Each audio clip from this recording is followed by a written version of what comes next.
It's Stan Day! Hey guys, welcome back to my channel. So it being Australia Day last Tuesday, I thought this week I would talk about something in relation to Australia. I'm going to be talking about my initial impressions of the differences between Perth and Sydney.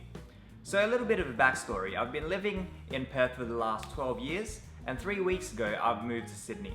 Take these points with a grain of salt because these are my own personal experiences that I've faced myself over the years, and there is no evidence at all that these are true or in fact correct. So first off, I want to talk about the people. The people in Perth, I find they're more relaxed and more chilled and laid back compared to the people in Sydney. So Sydney-siders, they're often very rushed, and in the 3 weeks that I've been here, I very rarely get greeted when I go into shops. They don't say how's it going or whatever like they do in Perth. Here in Sydney, it is so much more ethnically diverse than it is in Perth. Everywhere you look here, you can see people from different ethnicities, whereas in Perth, you kind of have to look around a bit. Even with Sydney being so much more ethnically diverse than Perth, I find that the people are more laid back and more chilled and have more manners, if you will, than they do in Sydney, so I'm going to give this point to Perth. Secondly, I want to talk about the city itself. Population-wise, Perth has a lot less than they do here in Sydney, so at peak hour traffic, there's a big difference. Like over in Perth, you get that regular jam or two, but here in Sydney, it's like a whole another story. Like in front of my place, when it gets around 5 to 6 o'clock, it's crazy. It takes you probably like an hour to get to the city, where in normal traffic it would usually take about 15 minutes.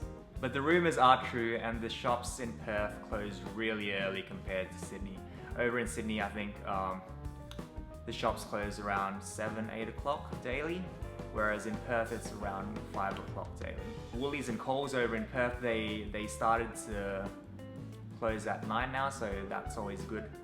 But here in Sydney, Coles and Woolies close at 12 o'clock, so I mean that's a bonus. Walking around in the CBD at night, I find that in Sydney it's a lot more safer, whereas in Perth you kind of have to look over your shoulder a bit.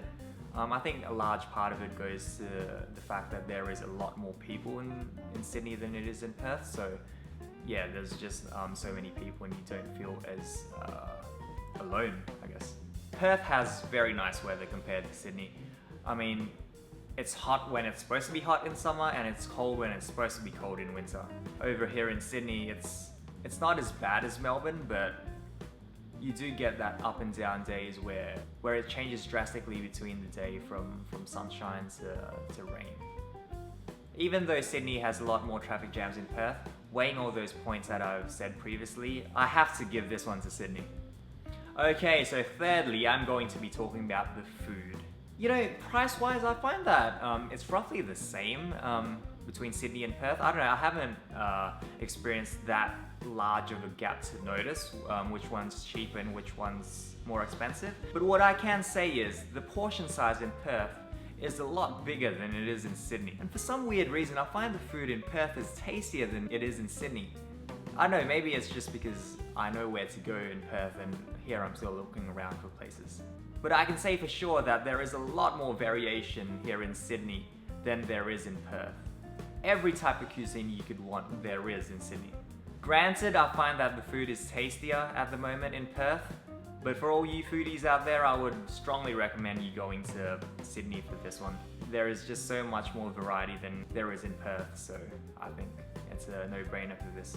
Living cost is next, and it's the no-brainer. In short, Perth is a lot cheaper than Sydney. First off, Perth has no tolls, so when you go on the freeway, it's free. Whereas here in Sydney, there's tolls everywhere, and it can get pricey when you go over the tollways. Secondly is parking. Parking is horrendous here in Sydney. It is so expensive compared to Perth. I mean, in Perth, when you go to the parking places, it's probably around, what, $2, $3 an hour? Whereas in Sydney, it's like, what, $8 to $10 an hour? And it's crazy. Like, a day you could be spending like $50, $60 for parking here in Sydney. I mean, that's a meal for two already. Car insurance is also a lot cheaper in Perth compared to Sydney. I'm paying around $1,100 for a full comprehensive car insurance annually, and over here I'm paying a good $1,700. So living costs, definitely Perth wins this round. Lastly is tourist attractions. Growing up in Perth, I think I'm a little bit biased on this one. People from the East Coast, when they go to Perth, they always say that there's nothing to do, it's just boring.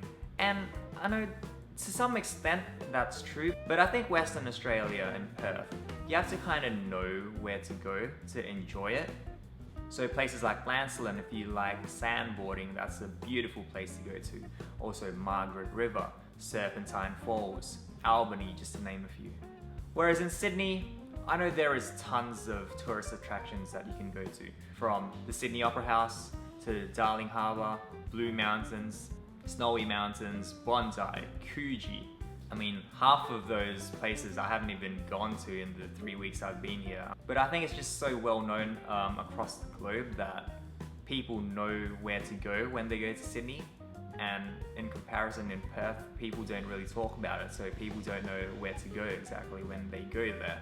So for tourist attractions, I'm gonna give this one a tie because honestly, I love the attractions over in Perth. And I do love the attractions over here in Sydney, but it is a toss-up between which one you want at the time, so yeah. So that's it guys, of my initial impressions of the differences between Perth and Sydney. I have to say once again, I've only been in Sydney for 3 weeks, so take this with a grain of salt, because yeah, these are just my own personal experience once again. Don't forget to give me a big thumbs up and also subscribe to my channel. Lastly, I have an announcement to make. So starting this week, I'm going to be uploading my videos fortnightly. There's just a lot of things going on at the moment and it's just very hard for me to upload videos weekly. Over time, I will be uploading my videos weekly again because in all honesty, I love making videos for you guys. So yeah, I guess I'll see you guys on the next Stand Day.